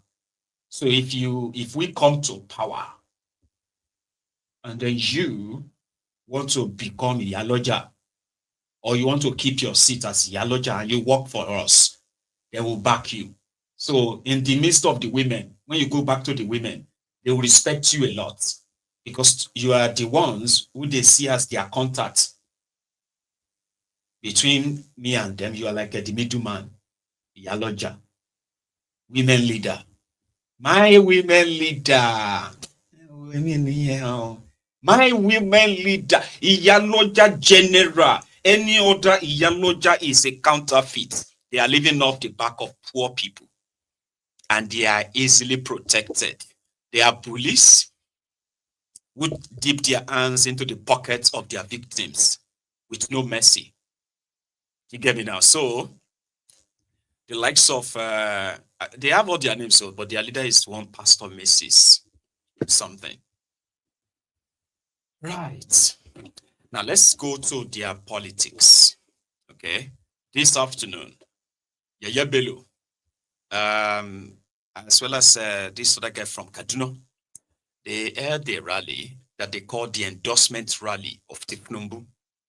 And Yaya Bello, the man that was supposed to possibly only be remembered by the old videos, old pictures, like safe to say Nigeria and China. Yaya Bello, na pictures people will be using to remember him and say, I remember this guy, say, that guy with the hang him in 2000, that former Kogi State Governor, they hang him for, Lokoja Bridge because he looted money. So what year was that again? What year was that? It was like 2023. Say, I remember. Yeah. But that mad person who was supposed to be in jail or dead is there as a ready-made, willing, ready machinery for Tinubu. And he just told him, you don't even have to come to Kogi to campaign. Campaign is just, we'll deliver Kogi for you because you are a God sent. I write. So, let's go to Yeye Bello's rant. But before we get on to that, so I want to say a very quick one. Thanks so much for a lot of you who managed to turn up tonight. Check your notification, especially on YouTube, to make sure that you will be receiving the notification when my Egum is live, okay? Subscribe to my channel as well if you haven't, if this is your first time. And then to the rest of us, right? We are over 1,200 of us on YouTube a moment ago. So I want to say quickly, if you can take a moment, just a moment. While you are watching this video, of course, right? Take a moment and like the broadcast. Let's take the offering up to at least 500, I know, or even more. Take a moment. Let's see what that does. Now, Yeye Bello, 2027 Tinubu. Those in favor of the motion that Governor Ahmed Usman Ododo FCA should go for his second time, say aye.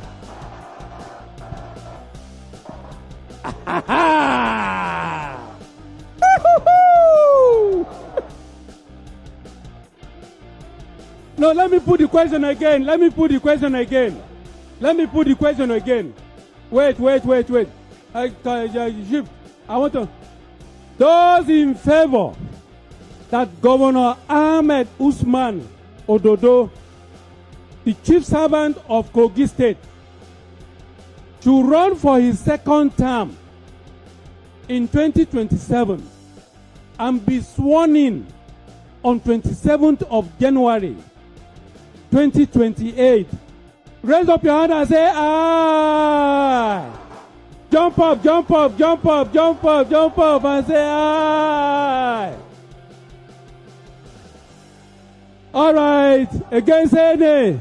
Everybody say aye. The ayes have it. Your Excellency, give my gavel. I don't eat them. Wow. Your Excellency, Mr. President, Kogi State, we will tell you, Mr. President, you don't even need to come to Kogi State to campaign. Am I lying? No.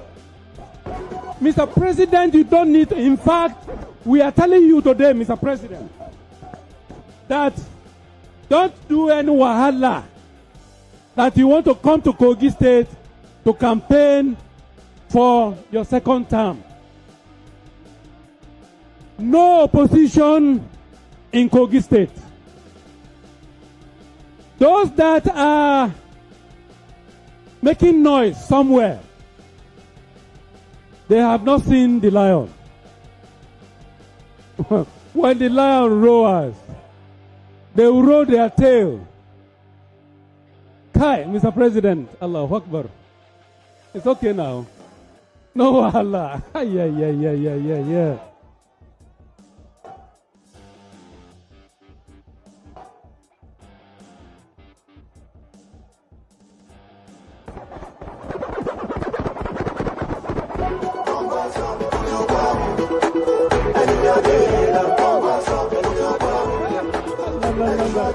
Come on, make a shake easy.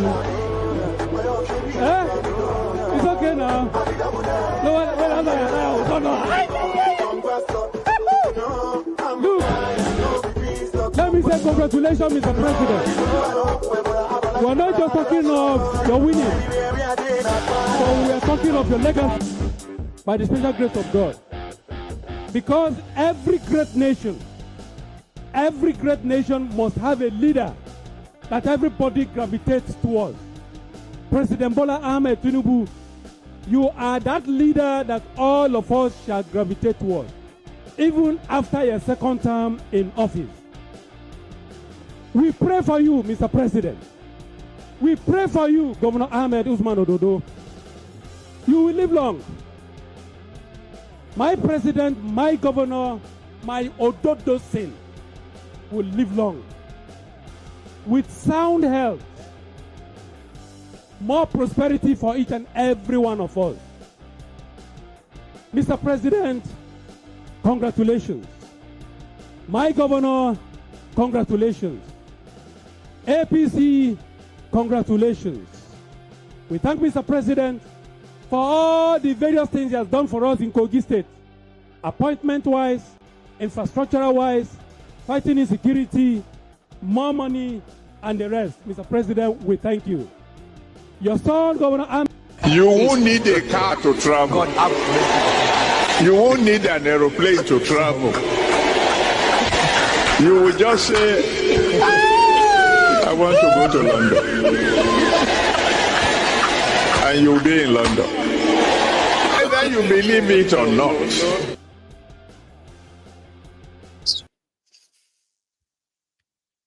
Yeah, below.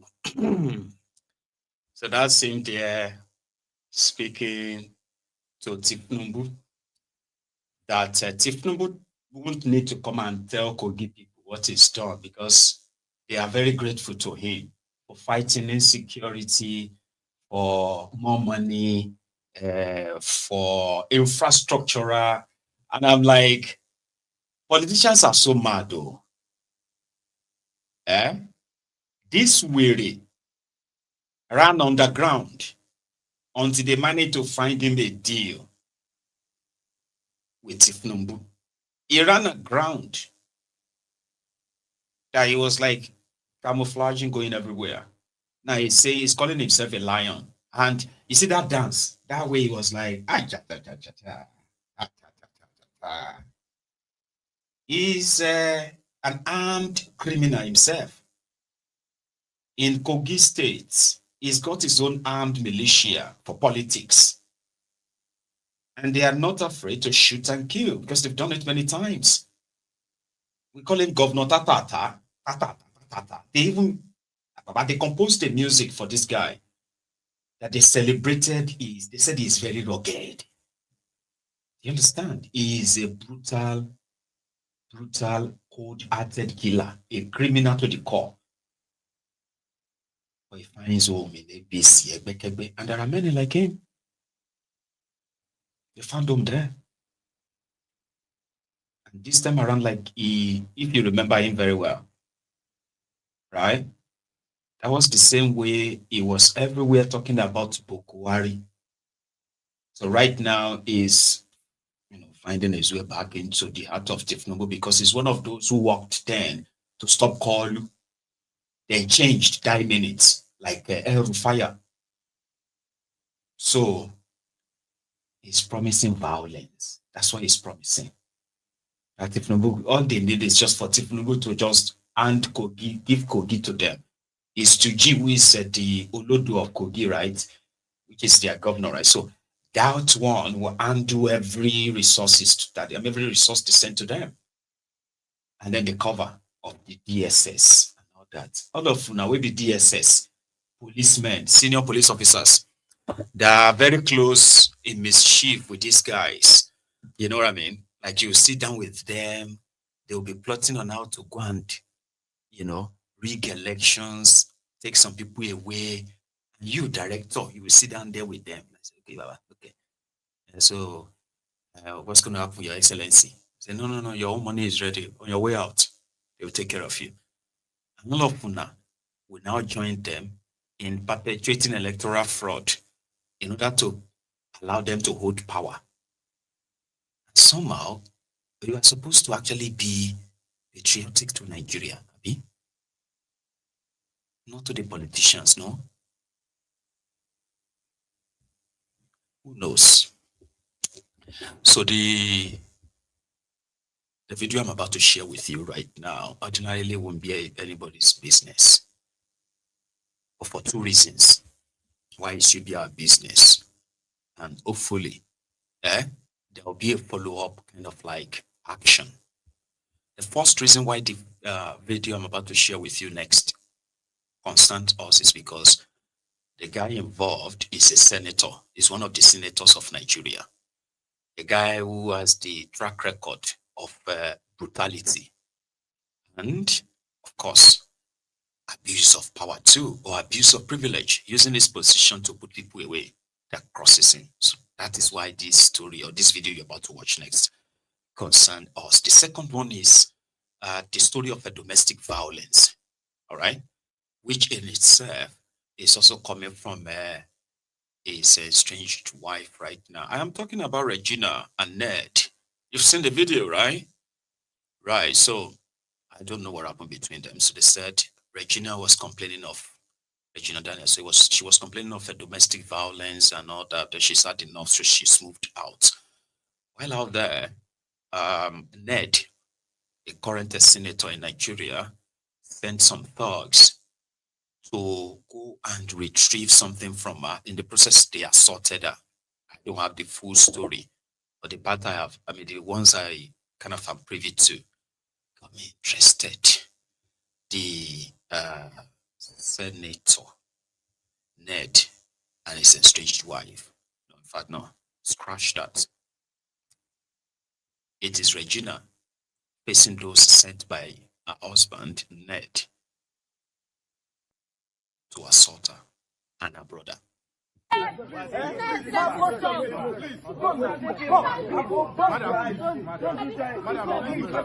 are begging you, please. Calm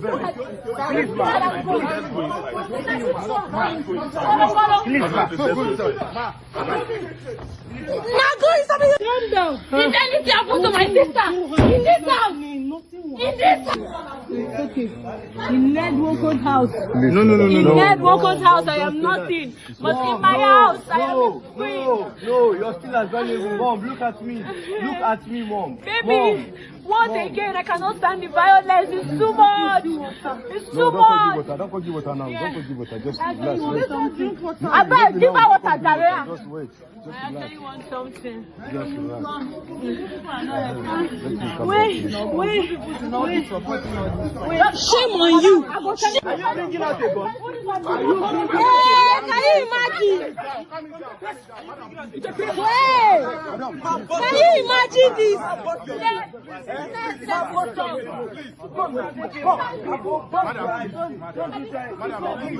We are begging you, please. Now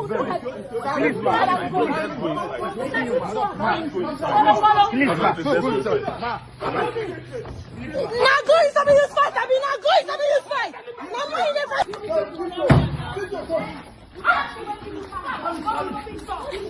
Basami, calm down. Basami, don't do. You don't do. Take you down. You don't do. Okay, maybe I check him. I think you want to use your gun. Madam,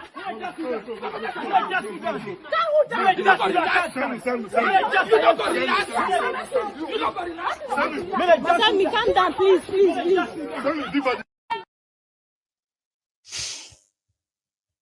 So normally it will be like husband and wife, but a senator.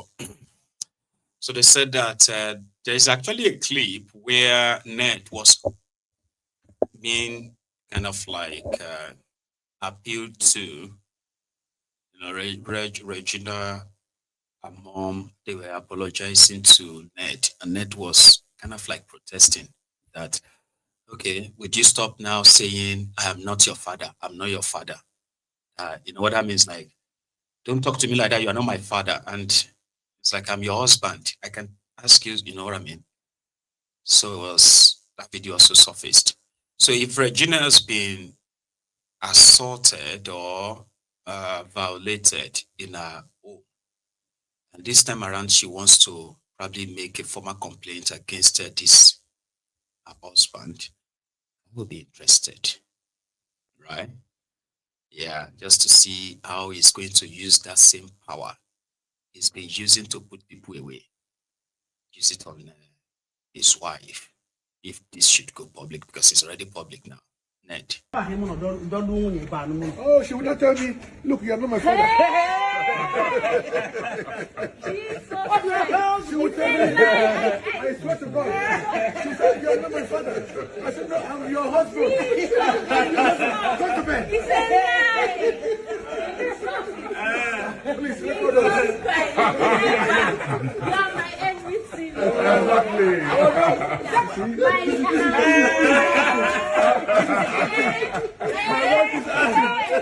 Please, you have to do my house every day. She'll be doing this. She'll be doing this every day. Oh, you don't do it.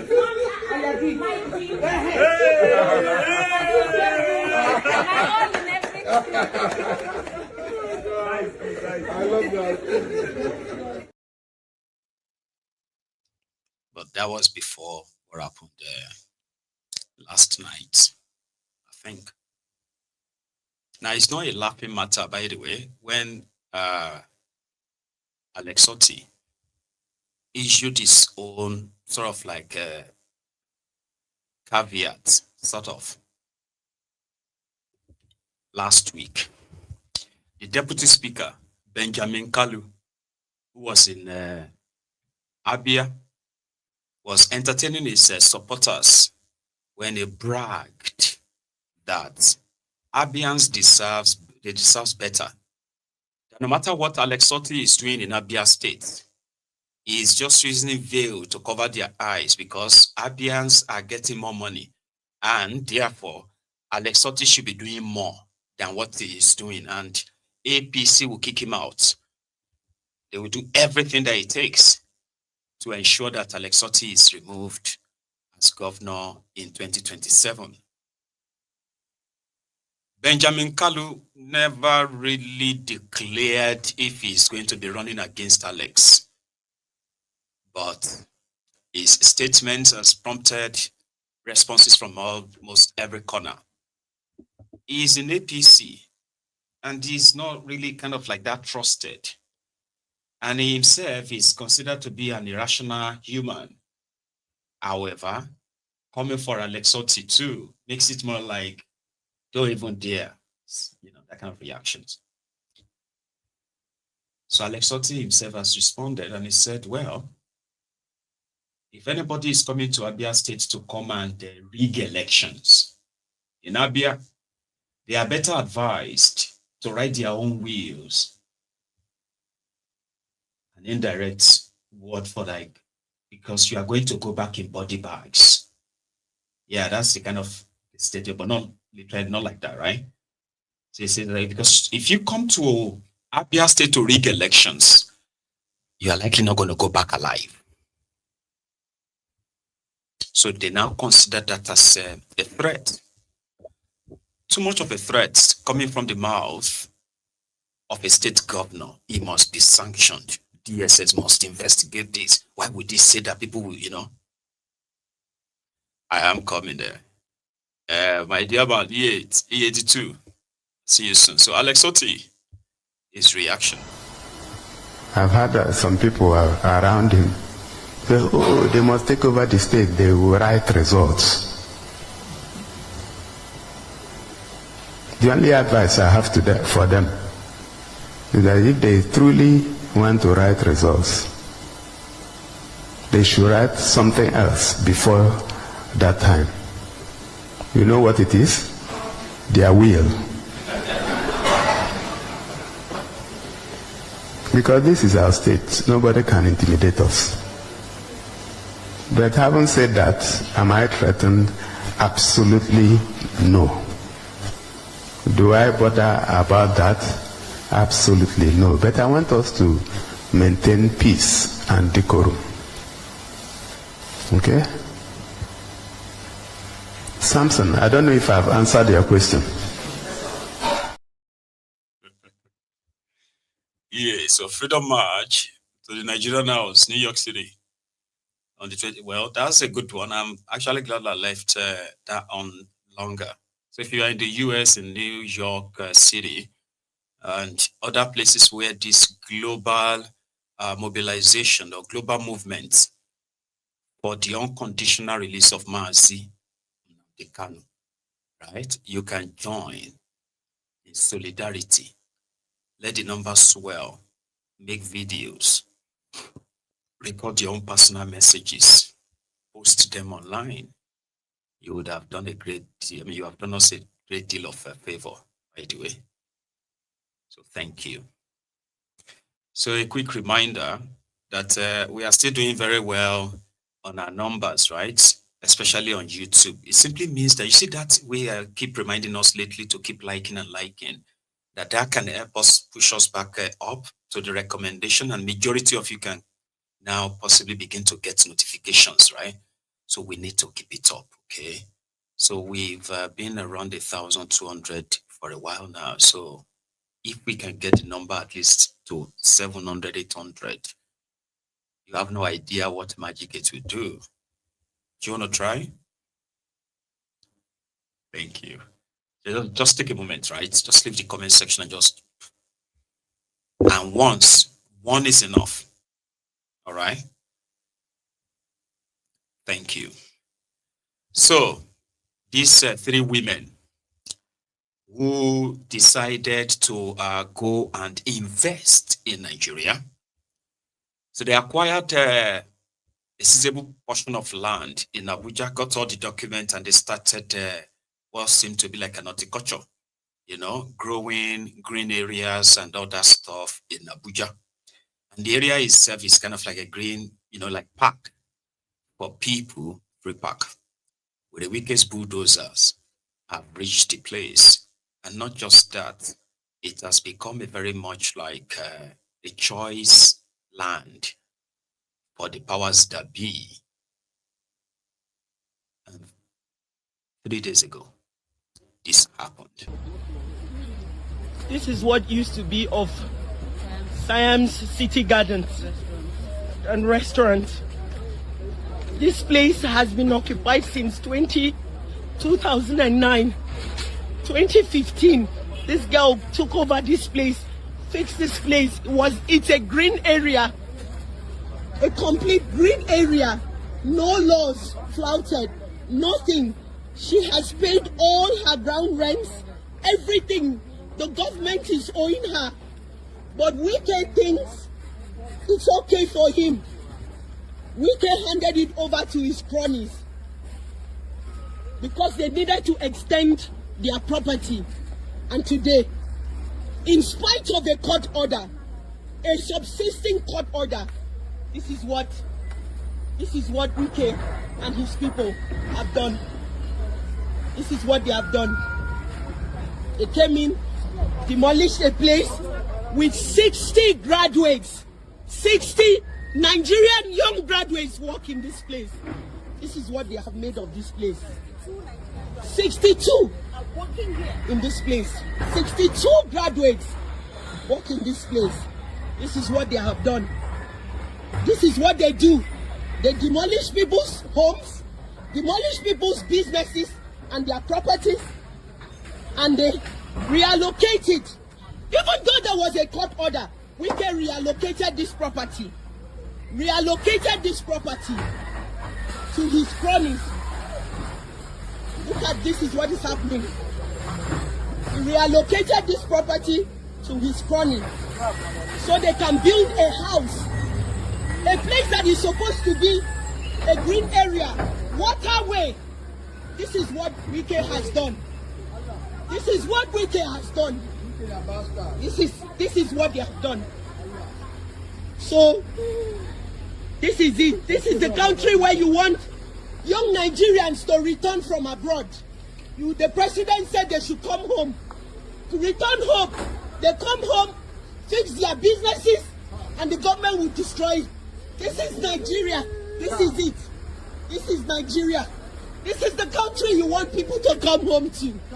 This girl built this place from scratch. From scratch. Every tree planted here. Every grass. Wike has by his hands taken jobs from 62 people in one day. In one single day. In a country that is battling insecurity. In just one place. Young people have been taken out of jobs. Where they want us to go from here? Just one out of many. One out of many. May Nigeria not happen to you. May Nigeria not happen to me. It's one very passive prayer that sometimes is funny to people. We are all going to be victims of Nigeria. It's just a matter of time. So sometimes you have to invest in your own insurance so that when Nigeria happens to you, you can handle it, manage it, if you live to tell the story. There are many that won't live to tell the story. Turn by Turn Nigeria Limited. Remember? Like there is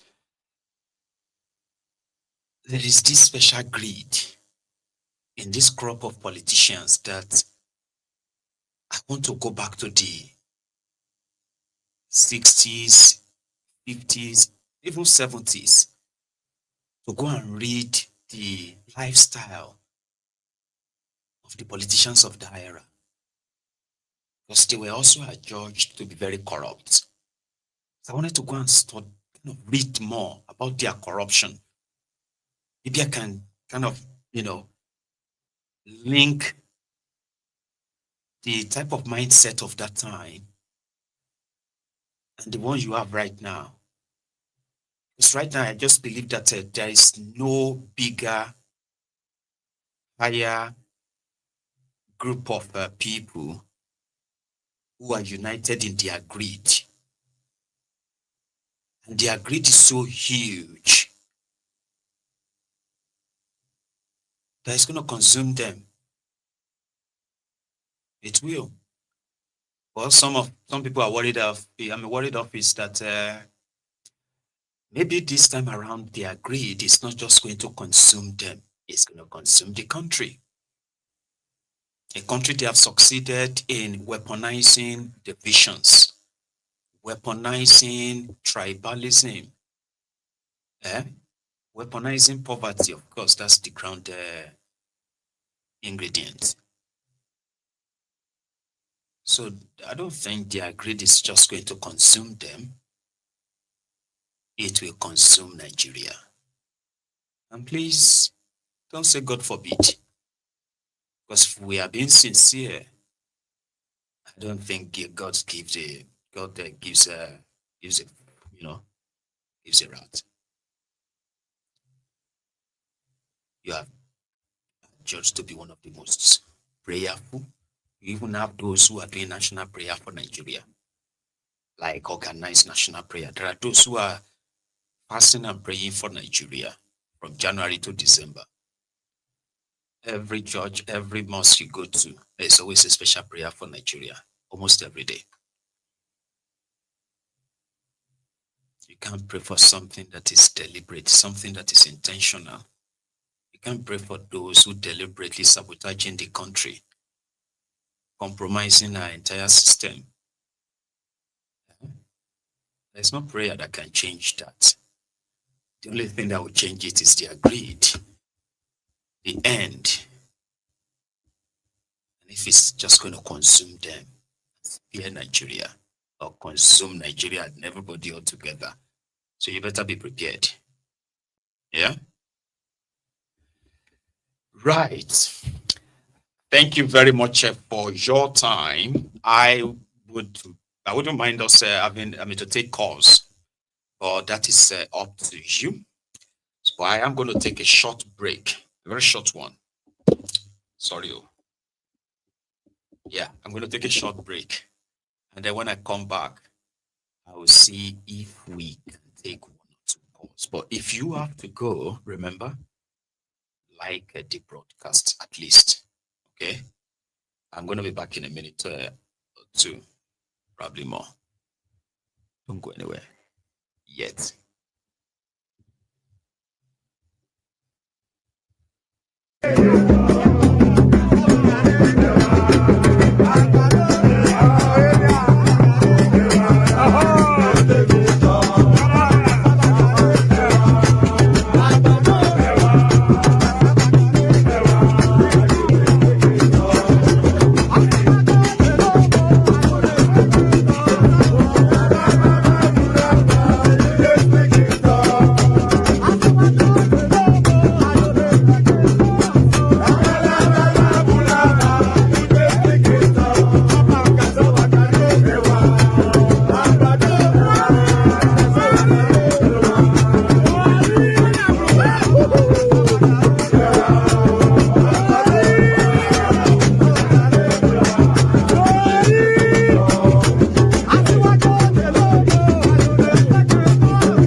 Right.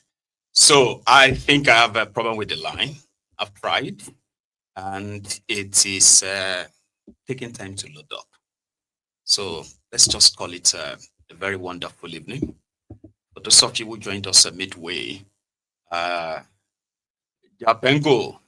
Rogo, thank you very much for your super chat. I was going to share the link to our man's book, Your Mitotu, right?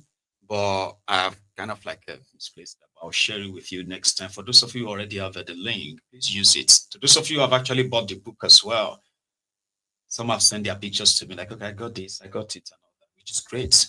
I'm going to get one too, right? So please, thank you, brother. Okay. Enjoy the rest of your night. I'm going to see you another time. So keep faith and stay safe. Good night.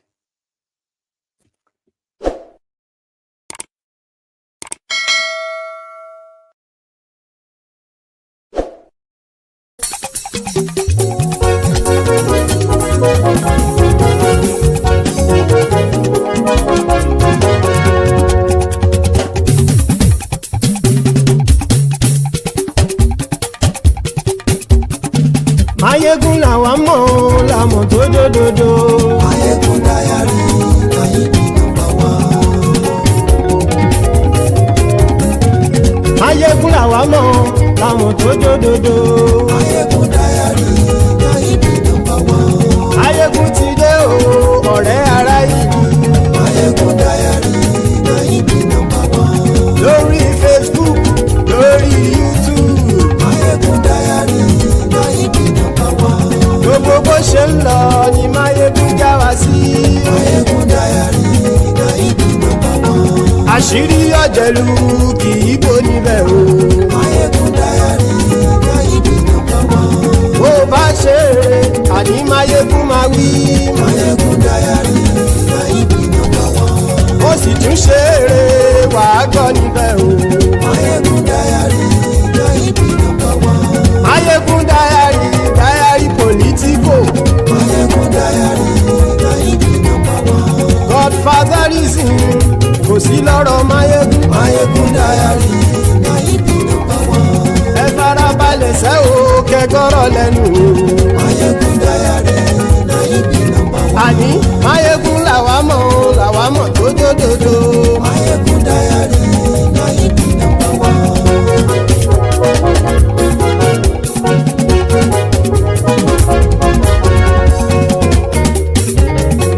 Àní ẹ̀sùn ràkì. Máyégún ti dé. Máyégún ti dé. Ọ̀jẹ̀lú ẹ̀sùn ràkì. Máyégún ti dé. Àní ẹ̀sùn ràkì. Máyégún ti dé. Lórí Facebook. Máyégún ti dé. Àní ẹ̀sùn ràkì. Máyégún ti dé. Lórí YouTube. Máyégún ti dé. Àní ẹ̀sùn ràkì. Máyégún ti dé. Bọ́ bàbá gbé wúrẹ́. Máyégún máa wí. Àní ẹ̀sùn ràkì. Máyégún ti dé. Ijó ìgbádìyẹ. Máyégún máa wí. Àní ẹ̀sùn ràkì. Máyégún ti dé. Presido bá rúfin o. Máyégún máa wí. Àní ẹ̀sùn ràkì. Máyégún ti dé. Kí gómìnà kówó jẹ. Máyégún máa wí. Àní ẹ̀sùn ràkì. Máyégún ti dé. Ọlọ́pàá ti ń darí bá. Máyégún máa wí. Àní ẹ̀sùn ràkì. Máyégún ti dé. Aṣòfin ti ń rúfin o. Máyégún máa wí. Àní ẹ̀sùn ràkì. Máyégún ti dé. Òpùrọ́ olóṣèlú. Máyégún máa wí. Àní ẹ̀sùn ràkì. Máyégún ti dé. Ọ̀jẹ̀lú ẹ̀sùn ràkì. Máyégún ti dé. Àní ẹ̀sùn ràkì. Máyégún ti dé.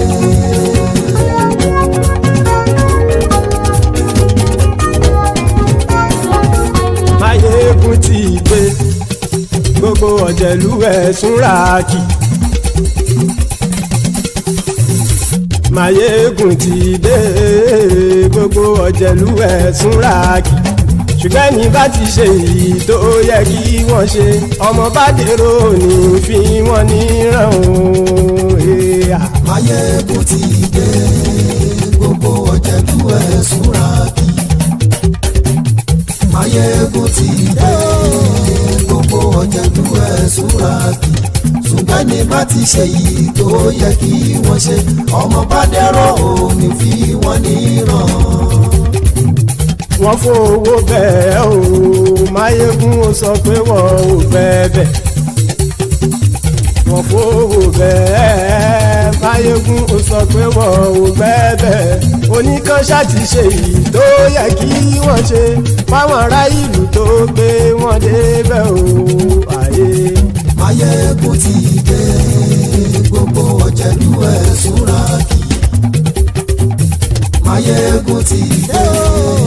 Gbogbo ọ̀jẹ̀lú ẹ̀sùn ràkì. Ṣùgbọ́n ní bá ti ṣe yìí tó yẹ kí wọ́n ṣe, ọmọ bá dẹ́rọ̀ ò ní fi wọ́n níran. Kì máa yí ṣe eré, ọ̀rọ̀ yìí kì í ṣe ẹ̀fẹ̀. Kì máa yí ṣe eré, ọ̀rọ̀ yìí kì í ṣe ẹ̀fẹ̀. Ẹni bá ti lè lẹ́bọ̀ lẹ́rù o, ọmọ bá dèrò kàṣà ìtú wọn síta. Máyégún ti dé. Gbogbo ọ̀jẹ̀lú ẹ̀sùn ràkì. Máyégún ti dé. Gbogbo ọ̀jẹ̀lú ẹ̀sùn ràkì. Ṣùgbọ́n ní bá ti ṣe yìí tó yẹ kí wọ́n ṣe, ọmọ bá dẹ́rọ̀ ò ní fi wọ́n níran. Tẹnitẹni ọmọ Máyégún ọ̀rẹ́ ara ìlú mọ̀mọ́ ni ó fọlọ́run ṣọ́ ẹ̀ bá kìlẹ́bù lóòótọ́ olódodo ìlú ọ̀tá ìlú mọ̀mọ́ ni ìwọ ṣá máa ń ṣọ́ra kò sì mọ́ bẹ̀rù bọ́tà ń lè rí bóníṣègùn lé káwọn mọ̀mọ́ fi ṣera wọn ni ó ti dẹrùn tí wọn ò gbọ́dọ̀ sì mọ́ bẹ̀.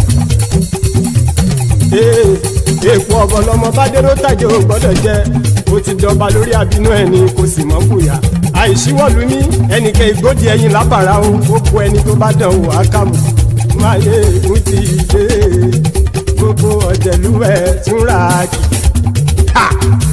mayegun ti dé gbogbo ọ̀jẹ̀lúwẹ̀ túnra kì o ẹni bá ti ṣe yìí tó yẹ kí wọ́n ṣe ọmọ bá dèrò òní fi wọ́n níran o.